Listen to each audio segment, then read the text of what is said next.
so relevant is sort of a contrast between the way I grew up thinking and what Rav Kook and the Rebbe in particular, I think added to my perspective. If you open up a Mishnah, you open up a Shulchan, who is this subject of who is the book talking to? The individual Jew. When they wake up in the morning, they're supposed to say Modahan, they're supposed to wash the last time. Mishnayos and Shulchan are directed to the individual Jew. It doesn't matter what era of history the individual Jew is living in. Mishnayos has an amazing ability to be eternally relevant. Mishnayos, the halachic system, tells you what to do when you wake up in the morning. You have to wash your hands, you want to ani, how to get dressed, how to go about your day, how to daven. Halakha is something that gives you a routine, it gives you a framework, something that doesn't really necessarily matter where you are on the historical time. And I think that the many of us, perhaps, that who grew up with a Mishnayos, Gemara, Shulchan Aruch centric Judaism, which I think I did, not to knock that in any which way. I think Baruch Hashem, I received an amazing education. You start thinking about what is my obligation, what do I have to do in this moment? Oh, I have to say bracha, I have to daven, I have to learn Torah, I have to do X, Y, and Z. If you open up a Tanakh, where does Tanakh begin? Gracious. Where does Tanakh end? With redemption. Tanakh tells a story. You open up Bereshis. In Bereshis, in the beginning of Hashem's creation of the world, and then you go through the story of creation. And there's a story, there's a timeline. Things are unfolding. Things are unfolding in history. Where does Tanakh end? With Geula, with prophecies, with nevuos about a perfect utopian world. There's not going to be any war. It's not going to be any kinna. It's not going to be any hardship, and everybody's going to be involved in knowing Hashem, living in Hashem's ways, and people are going to feel connected to Hashem to the nth degree. You see the difference between the two. Shulchan Aruch, Mishnayos, Halakha, Gemara are about what do I have to do in the current moment. The current moment doesn't really matter. If it was 1,000 years ago, or it's today, or it's going to be 10, 15 years ago. If you read Tanakh, things change, things shift. You start at the beginning, you end at the end. There's a timeline that is unfolding, and the goal is to get from the beginning to the end. What type of consciousness did the Rebbe want people to think? Well, how did the Rebbe want people to think about Torah?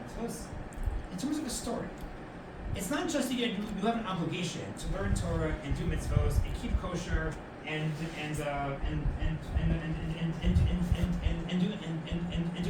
any mitzvah.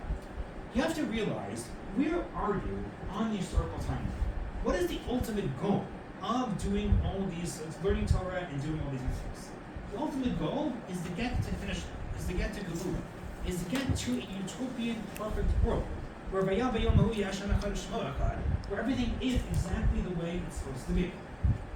And that gives, I feel like, that broader narrative, understanding why I'm doing things, where we are in the historical timeline, what we have to do in order to get from where we are to move that ball a little bit forward, a little bit closer to the finish line, a little bit closer to the Geula. That's something which just gives so much meaning, so much broader meaning, so much depth to everything that we're doing on a daily basis anyway. As opposed to just thinking that I am an individual Jew. I have to learn Torah. I have to do mitzvahs. I have my own halach. I have my own obligations. Towards Hakadosh Baruch Hu. Bittul means.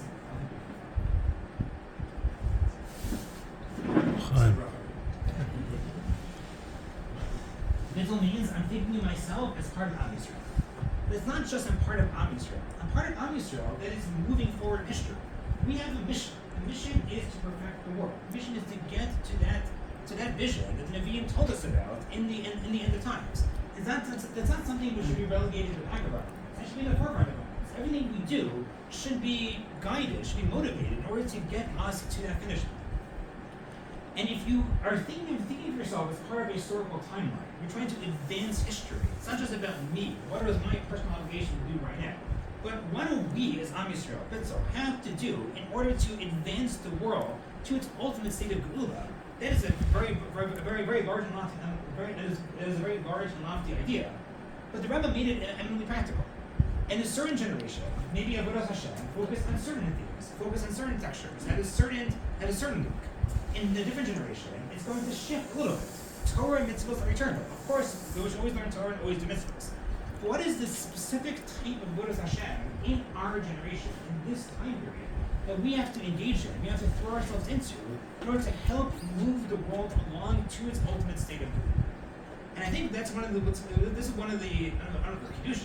at least for people on the outside, one of the Kiddushim of the Lubavitch Rebbe, that Judaism in the 1950s and 60s and 70s in America and Yisrael and Western countries is obviously the substructure of it, the basics of it are going to be the same as Judaism 1,000 years ago.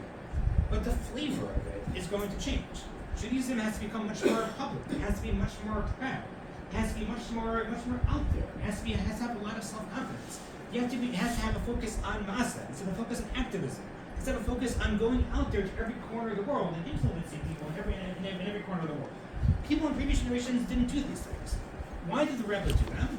A whole host of reasons. I think the main reason that the Rebbe thought about Yados, thought about Am Yisrael as being part of the story. And our mission is to move that story along, move the ball along from place to place to place to place. And that is going to create a different mindset in terms of why I'm learning Torah and why I'm doing mitzvahs.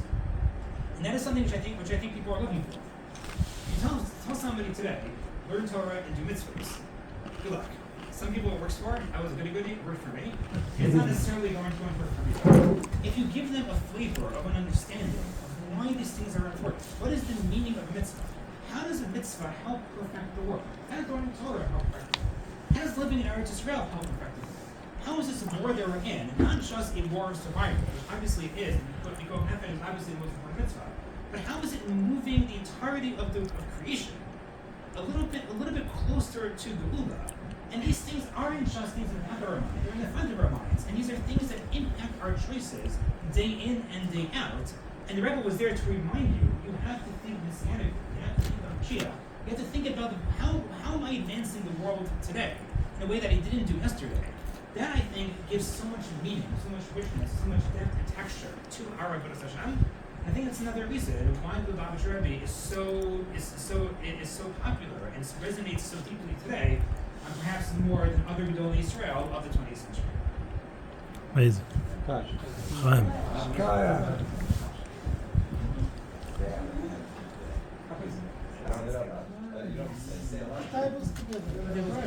had a call today with an old business colleague. I hadn't talked to him 20 plus years. And I don't remember his whole life story, but he grew up conservadox, it sounds like. And he was almost embarrassed. He proudly told me when he reconnected with me that he's laying tefillin every day. And he's connected to Chabad. So he was like respiratory